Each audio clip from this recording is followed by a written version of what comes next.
was a video that was released, and the woman said that it was permissible for men to hit their wives with small sticks. 3 measures are recommended.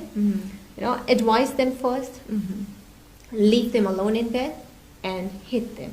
I want to make this point very clear that he is permitted, not obliged here or not encouraged, but he's permitted to hit her. SubhanAllah, that's what a beautiful, the blessing from Allah subhanahu wa ta'ala. That he said not to take all the steps, at one time. Yeah. It is one after the other. Al-Hasan al-Basri said that this means that it should not cause pain. So I'm talking about with the reference of hitting. What kind of hitting?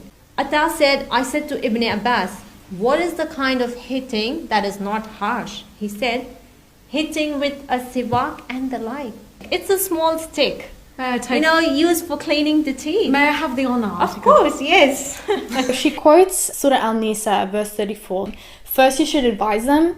The woman, if your wife is disobedient, you should advise her first. And then next, you don't sleep with her. So you don't share a bed, you don't have sex.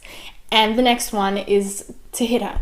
And a lot of scholars were saying, oh, but you don't hit her in very gentle areas. You don't hurt her, especially not in the face. You don't, and to use tiny sticks. And I just gotta say, domestic violence is domestic violence. A man's never allowed to hit his wife.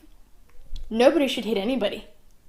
And it's really disgusting that an organization has condoned that. And I don't blame the organization. I actually do blame Islam itself for having allowed that. It's wrong on so many levels. There was a Q&A that happened, and one of the panelists said that Islam was one of the most feminist of religions, and you could see it was definitely not that. Islam, and I was taught this in school too. I remember being told that, and there are plenty of messed up things that the Quran actually advocates.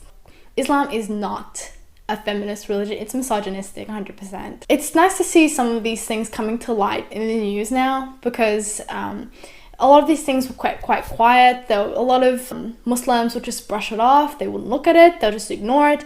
There are a lot of messed up things in the Quran that need to be paid attention to.